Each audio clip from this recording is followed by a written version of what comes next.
యోగులకు కూడా, బ్రహ్మచారులకు కూడా జీవనం గడవదు. కాబట్టి యజమాని అనేవాడు చాలా గొప్పవాడు అన్నమాట. యజమాని ఎప్పుడైతాడు అంటే తను ఈ విధంగా ఉత్తమ కర్మలను ఆచరించినప్పుడే యజమాని అవుతాడు. అప్పుడే అతన్ని యజమాని అంటారు. కాబట్టి అందరూ కూడా భక్తి శ్రద్ధలతో పరమపిత పరమాత్మని ప్రార్థించాలి. అలాగే మనం ఇక్కడ యజ్ఞం ద్వారా ఈశ్వరుని కోరుకోవాలి. ఈశ్వర, మాలో ఏవైనా అజ్ఞానం, అవిద్య, అంధకారం ఉంటే దూరం చేయి పరమేశ్వర.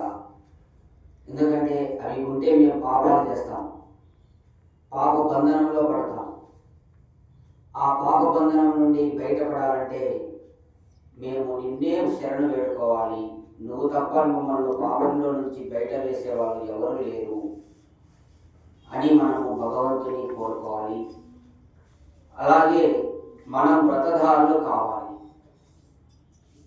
ప్రతి మానవుడు కూడా వ్రతధారి కావాలి. అంటే గొప్ప గొప్ప వ్రతాలు వేదంలో ఉన్నాయి. సత్యవ్రతధారి కావాలి. తన జీవితంలో సత్యాన్ని తెలుసుకోవాలి, సత్యమును ఆచరించాలి, అలాగే సత్యాన్ని పొందాలి. ఆ విధంగా వ్రతధారి జీవనం గడపాలి. ఆ వ్రతధారి కూడా కావాలన్నా కానీ భగవంతుని యొక్క ఆశీర్వాదం ఉండాలి, భగవంతుని కృప ఉండాలి.